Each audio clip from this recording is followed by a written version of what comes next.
더 정치 14번째 시간입니다. 추석 연휴 기간 반기문 유엔 사무총장이 뉴스의 주인공으로 떠올랐는데요. 내년 1월에 귀국해서 성과복을 하겠다 이런 얘기를 했죠. 링에 오를 시간이 점점 다가오고 있는 대선 후보 반기문의 경쟁력을 짚어보도록 하겠습니다. 추석 연휴 기간인 9월 15일 방미 중이었던 정세균 국회의장과 3당 원내대표들이 뉴욕의 유엔 본부에서 반기문 총장을 만났습니다. 그 자리에서 정진석 새누리당 원내대표가 귀국 후에 국민들께 보고하는 자리가 있어야 하는 것 아니냐 이렇게 물으니까 반기문 총장이 그런 기회가 있으면 좋겠다 이렇게 답을 했다는 건데요. 이 부분에 대해서 반기문 총장이 일단은 어쨌든 대선 도전 이 부분에 대한 정치적 메시지를 던졌다고 봐야 하는 걸까요?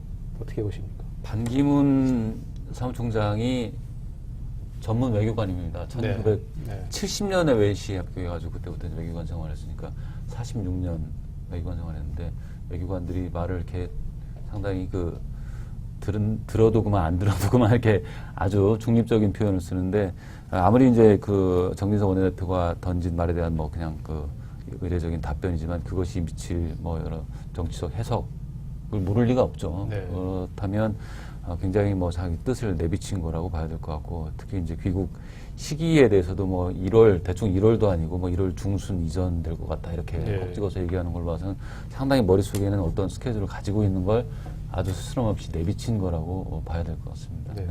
외교관들의 말 한마디 한마디는 사실은 정치인들보다도 더 신중하고 그렇죠. 또 더 정치적인 측면이 있습니다. 그래서 저는 이 정진석 원내대표가 같은 충청도 사람이니까 예. 반기문 총장하고 사전에 이렇게 물어보면 이렇게 답변을 짜고 치는 하시라고 이렇게 각본을 갖고 있었던 것이 아닌가 이렇게 이제 의심도 좀 해봤는데요. 꼭 그렇지는 않더라도 1월 중순 이전이라는 시점은 반기문 총장이 머릿속에 갖고 있었던 그런 시간표인 것 같고요. 그다음에 이제 국민들한테 보고하는 기회 이거는 반기문 총장이 머릿속에 갖고 있었는데 그 부분을 정진석 원내대표가 콕 바늘로 찔러준 그런 효과가 있었던 것 같습니다. 기자 출신이라 다른 건가요? 그렇죠. 귀국 이후에 정진석 원내대표가 당 최고위원회의 할 때 금의 환영이라는 단어를 썼습니다. 네. 반기문 총장이 금의 환영하는 기회를 가졌으면 좋겠다. 이렇게 얘기한 걸 보니까 정치적인 어떤 해석까지도 포괄해서 봐야 되는 거거든요. 그러니까 반기문 총장한테 충분히 그런 의도가 있었다고 봐야 될 것 같습니다. 사실상 이제 꽃가마를 준비해 놓고 있겠다 이렇게 읽히기도 하는 부분이기도 한데요. 일단 반기문 유엔 사무총장 대세론 대망론 이렇게 얘기가 나오고 있는데 이런 근거는 이제 여론조사죠. 작년 추석의 여론조사, 1년 전 여론조사입니다. SBS 여론조사를 보면 반기문 총장이 21.1%로 1위를 차지했고요. 올해도 마찬가지로 올해 추석 여론조사에서도 같은 SBS 여론조사를 보면 반기문 21.5, 문재인 14.8, 안철수 6.9, 박원순 4.5 이렇게 나오고 있습니다. 1년이 지났지만 20%, 다른 여론조사를 보면 한 25%까지도 나오고요. 안정적으로 국민 한 5명 중에 1명 꼴은 반기문이 대통령이 됐으면 좋겠다. 이런 답변이 꾸준히 나오고 있습니다. 그 대세론의 근거가 이제 여론조사이기도 한데 반기문 총장은 왜 여론조사에서 계속 1위를 달리는 걸까요? 기존 정치권에 대한 불신 이렇게 봐야 할까요? 이제 복합적으로 봐야 될 것 같은데요. 일단 유명한 사람이라는 인지도가 앞선다는 것이 아마 가장 큰 요인일 겁니다. 네. 그다음에 지금 여권 안에 뚜렷한 주자가 지금 보이지 않는다. 여권의 무주공산 이런 상태에서 이제 돋보이는 것 같고요. 물론 또 이제 반정치주의, 그러니까 기존 정치인들의 실망한 국민들이 반기문이라는 정치인 출신이 아닌 외교관 출신한테 어떤 보내는 지지, 이런 세 가지 정도가 겹쳐서 지금 반기문 현상 같은 것이 나타나고 있는 것 같습니다. 19일 새누리당 최고위원 회의에서 정진석 원내대표에 이어서 조원진 최고위원, 친박 핵심이죠. 조원진 최고위원까지 반기문 총장의 포부를 이제 반기는 그런 발언을 했습니다. 그러니까 충청 출신인 정진석 원내대표뿐만이 아니라 새누리당 친박들도 반기문 총장을 상당히 좀 바라고 목을 메고 있는 건 사실이라고 봐야겠죠. 반기문 유엔 사무총장, 유엔에서 뉴욕에서 이제 열심히 일하고 계신 분을 국내 정치로 끌어들여서 대권 주자에 끼워넣기 시작한 게 친박이었어요. 네, 그러니까 네. 재작년 김무성 새누리당 대표가 이제 당 대표로 있으면서 뭔가 좀 대권 주자 1위, 여권 주자 1위 막 달리고 있을 때 네. 친박계에는 사실 그게 보기가 별로 안 좋았고, 그래서 자기들도 뭔가 대안 카드를 좀 들이밀어야겠고, 김무성 대표의 그 독주를 좀 막아야 될 계산도 있었겠죠. 그러면서 나온 게 자기들 뭐 국가 경쟁력 강화 포럼 이런 데에서 반기문을 가지고 무슨 주제로 토론회를 열고 네. 해서 이제 끌어올린 겁니다. 정치권 여의도에 가져온 거예요. 그 뒤로 이제 홍문종 뭐 이런 분들이 반기문 대선 주자 카드로서 굉장히 괜찮다. 그리고 이제 어느 순간은 이제 상수가 됐다. 이렇게 해서 꾸준히 뛰어왔죠. 예, 친박들이 수축이 돼서. 그러다가 또 이게 의도한 것인지 또 일부 뭐 의원과 의도가 겹쳤겠습니다만 그 충청권 출신인 정진석 원내대표가 네. 이제 원내대표가 된 거죠. 그래서 또 거기에 더 훨씬 더 탄력이 붙는 이런 양상인 거죠. 네. 친박 쪽에서는 확실히 뭐 어떤 의도도 좀 가지고 있는 것 같습니다. 뚜렷하게 이제 친박 안에 대선 주자가 보이지 않는 상황에서 반기문 같은 이제 유명한 인사를 간판으로 내세우고 네. 실제 어떤 정권 권력의 핵심은 지금 박근혜 대통령을 비롯한 친박들이 박근혜 대통령 퇴임 이후에도 유지하는 뭐 그런 시나리오를 가지고 이제 친박들이 반기문 외치고 있는 것 같고요. 특히 그 친박 중에서도 이제 반기문 총장에 대해서 아주 강하게 지지하는 분들이 뭐 윤상현, 또 홍문종, 또 안홍준 전 의원 이런 분들인데 이런 분들의 특징이 좀 약간 안 좋은 표현으로 하면 이제 뭐 꾼 이런 표현도 네. 하고요. 뭐 이제 선수다. 그러니까 어떤 정치 기획과 전술 전략에 아주 능한 사람들이다. 이런 분석이 있습니다. 따라서 이제 친박에서 이제 반기문을 띄우는 이유는 자신들의 영향력을 좀 지속하기 위해서 그런 의도 좀 가지고 있다. 뭐 이렇게 보는 게 상식적일 것 같습니다. 지금은 친박이 자신들의 주도권을 계속 유지하기 위해서는 상당히 좀 만만한 카드. 그렇죠. 얼굴마당. 네, 정치를 잘 모르면서 네. 뭐 인지도는 높고 유명한 사람 이런 사람이 필요한데 이제 그 사람이 이제 반기문 총장인 것이죠. 자, 이런 여러 가지 상황이 복합적으로 작용을 해서 어쨌든 지금 반기문 총장이 1년 가까이, 1년 넘게 지지율 1위를 이제 달리고 있는데 일단 좀 강점과 약점, 뭐 위기, 기회 뭐 이런 부분을 조금 분석을 해보겠습니다. 일단 반기문 총장의 강점과 기회 좀 좋은 쪽을 좀 살펴보도록 하겠는데 아까 말씀 주신 것처럼 일단 높은 인지도 그리고 친박의 후원 뭐 이런 것들이 다 강점이라고 볼 수 있겠죠. 그렇습니다. 인지도가 높고요. 특히 이제 유엔 사무총장은 뭐 세계의 대통령이다. 뭐 이런 표현이 가능하고요. 반기문 총장이 위인전이 있고 네. 또 저희 아이도 읽었습니다. 그렇죠. 어린이들이 이제 반기문 총장 위인전을 지금 읽고 있습니다. 네. 이렇게 이미 그 뭐 어떤 살아있는 전설이라고 할까요? 뭐 이런 정도의 아주 강한 높은 인지도가 이제 강점이고요. 또 개인적인 매력도 꽤 있다고 합니다. 네. 외교관들, 또 정치인들, 또 언론계 이런 분들에 따르면 굉장히 인품이 좀 넉넉하고 어떤 스킨십이라고 할까요? 대인관계에서 굉장히 좀 매력적인 요소 같은 것들은 확실히 있다고 합니다. 앞으로 실제로 정치를 하게 되면 그런 요인이 좀 발현이 될 가능성 그런 것들이 좀 있다는 거죠. 그런 게 아마 강점이 될 것 같습니다. 네. 제가 보기엔 가장 또 강점은 지금 현실 국내 정치에 있지 않다는 게 강점인 것 같아요. 이렇게 아까도 뭐 지지도 말씀하셨지만 지금 대선 주자로 거론되는 게 한 13명 여야 합쳐서 그 정도 네. 안팎이 되는데 보면 반기문 총장 빼고는 다 현실 정치에 몸담고 있는 분들이에요. 기초단체장을 하든 광역단체장을 하든 국회의원을 하든 전직 의원이었든.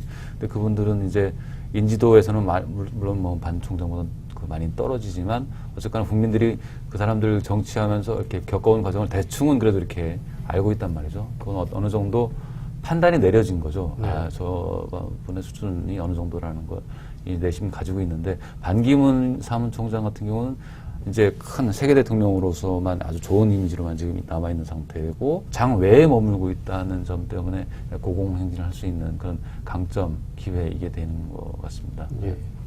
그게 오히려 이제 나중에 장내로 들어왔을 때는 그렇죠.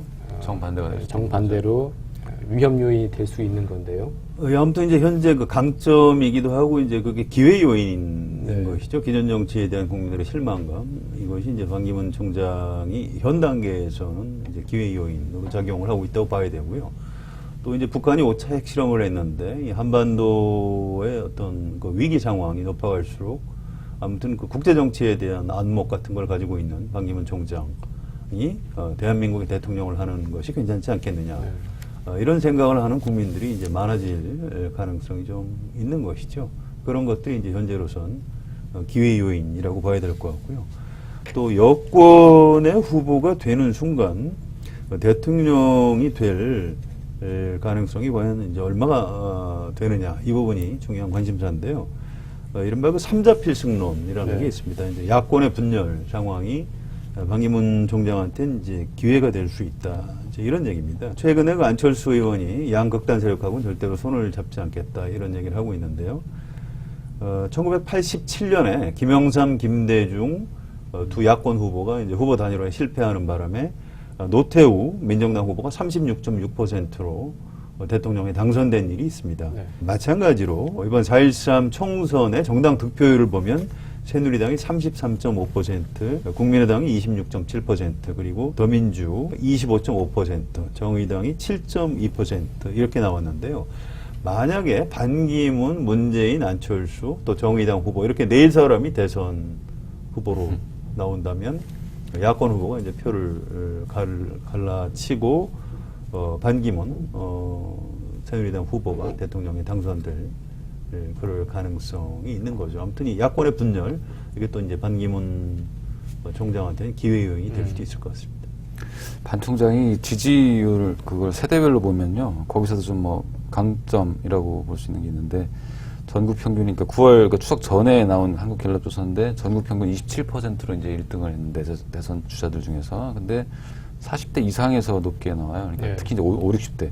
40대에서는 29%예요. 그러니까 전국 평균보다 2%포인트 높게 나온 거죠.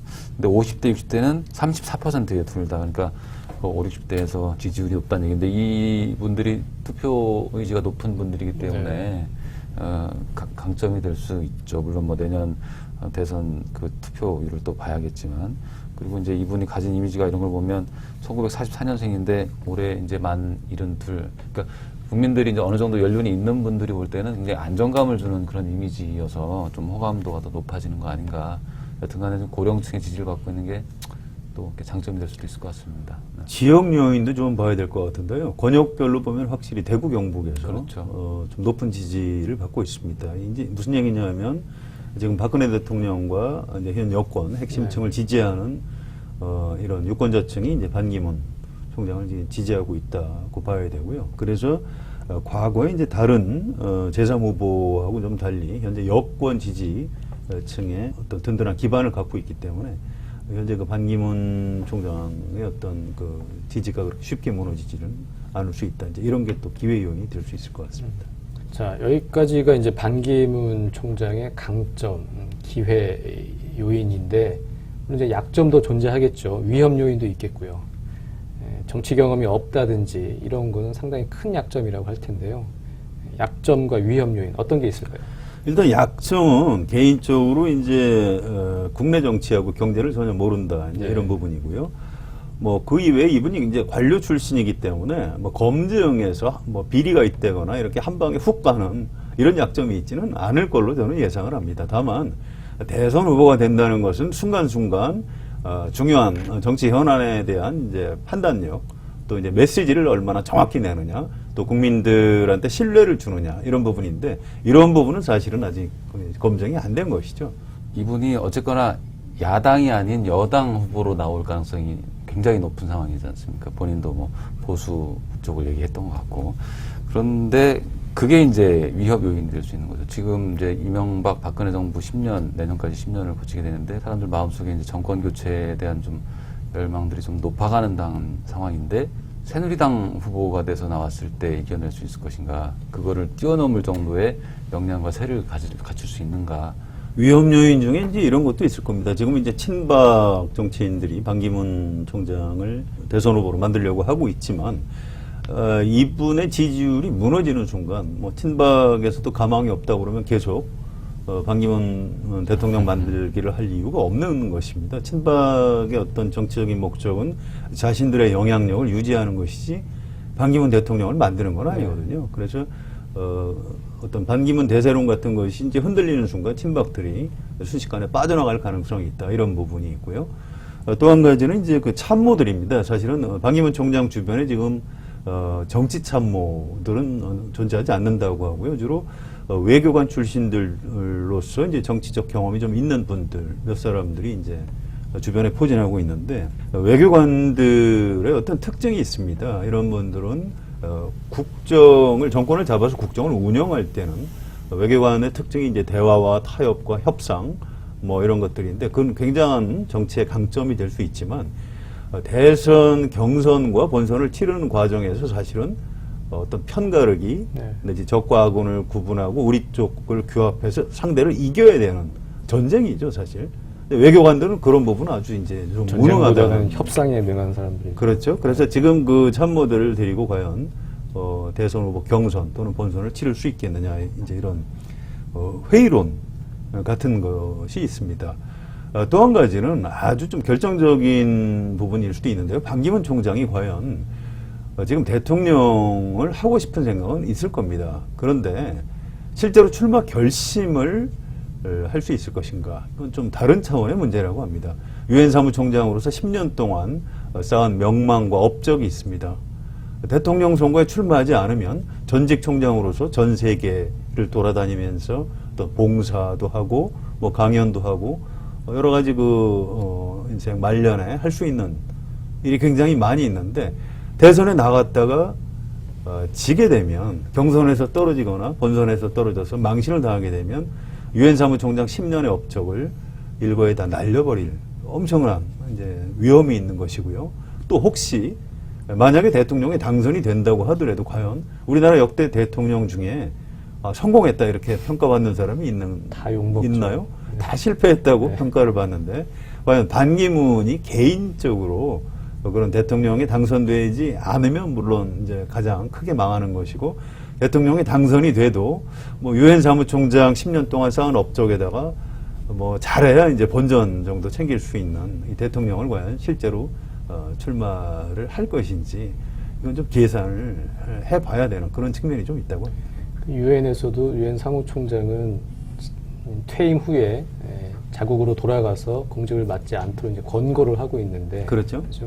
이런 부분을 다 감안을 해보면 반기문이라는 사람이 사무총장직을 마치고 대통령직에 도전하는 것 자체가 상당히 위험한 일일 수 있겠다, 그런 생각이 드는 것도 사실이네요. 그 예전 사례를 보면 비정치인으로서 지지율 1위를 달렸던 사람들이 있습니다. 2006년에 고건 전 총리가 있었고, 2012년에 이제 안철수 당시 교수였죠. 예. 근데 이들은 이제 모두 실패를 했죠. 비정치인이 대통령이 되기는 상당히 좀 어렵다는 게 우리가 알고 있는 상식인데, 비정치인 대선 주자 1위 반기문, 고건, 안철수와는 어떤 좀 차이가 있을까요? 여권 주류에서 밀고 있다는 거죠. 그러니까 특히 이제 친박들이 이제 서로 모셔오려고 하고 있으니까, 그 얘기는 박근혜 대통령도 굉장히 호감을 가지고 보고 있는 걸로 강하게 추정할 수밖에 없죠. 여당 전체가 받아들일, 지금 이제 물론 소수 비박 제외하고는요. 네. 그렇게 채비가 되어 있기 때문에 그건 굉장한 큰 차이라고 봐야죠. 반정치주의라는 이제 공통점은 있는데요. 과거 이제 고건 총리 같은 경우에 이제 행정의 달인 이렇게 불렸고요. 안철수 의원은 뭐 그 당시에는 이제 착한 기업인, 네. 착한 CEO 이제 이런 이미지가 있었습니다. 근데 지금 반기문 총장은 이제 노련한 외교관 이런 이미지를 갖고 있으면서 동시에 친박 지지층에 의해서 받쳐지고 있다는 뭐 그 부분이 이제 가장 큰 강점인 동시에 사실은 또 한계이기도 한 것이죠. 그리고 지금 또 나오는 것이 반기문을 중심으로 한 충청 대망론, 이런 얘기가 나오고 있습니다. 그동안 계속 영남에서 대통령이 나왔기 때문에 또 영남이냐, 이번에는 충청, 영남이 아닌 곳에서 대통령이 나와야 되는 거 아니냐, 이런 얘기도 있고, 친박에서 구상하고 있는 것은 TK 충청 연합 논의일 텐데요. 이런 그 충청 대망론과 지역 연합론, 이런 게 조금 2017년 대선에서 파괴력이 있는 그런 구상일까요? 이 충청권은 굉장히 좀 독특한 정서가 있는데요. 영남이나 호남하고는 좀 다른 면이 있다고 봐야 될 겁니다. 사실은 역대 충청 출신 정치인들을 충청 유권자들이 압도적으로 지지한 적이 거의 없습니다. 예.